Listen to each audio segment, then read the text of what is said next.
नमस्कार. आमदारांच्या अपात्रतेची सुनावणी पूर्ण.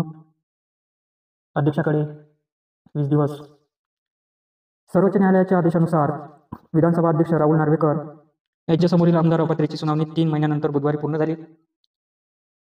7 साक्षीदारांनी उलट तपासणी, युक्तिवाद आणि कागदपत्राच्या आधारावर नार्वेकर यांनी निर्णय द्यायचा आहे. त्यासाठी त्यांच्याकडे 20 दिवसाचा कालावधी असून ते काय निकाल देतात याकडे राज्याचे लक्ष लागले. नार्वेकर यांच्यासमोर 14 सप्टेंबरपासून सुनावणीला सुरुवात झाली. ठाकरे गटाकडून सुनावणीतील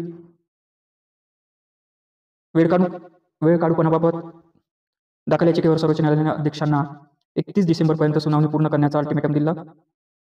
त्यानंतर सुनावणी पूर्ण करण्यासाठी मुदत वाढवून देण्याची मागणी महाअभिवक्ता तुषार मेहता यांनी माध्यमातून नार्वेकर यांना सर्वोच्च न्यायालयाकडे केली.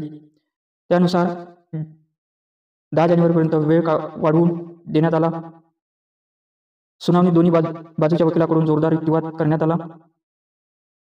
जेठमलानी यांनी तारखा आणि कागदपत्रातील चुकांचा आधार घेत ठाकरे गटाकडून बनाव रचण्यात आला असा दावा केला. देवदत्त कामत यांनी सुनावणीच्या अखेरीस सत्रात हे सर्व दावे सर्वोच्च न्यायालयाच्या निकालाच्या आधारे खोडून काढण्याचा प्रयत्न केला.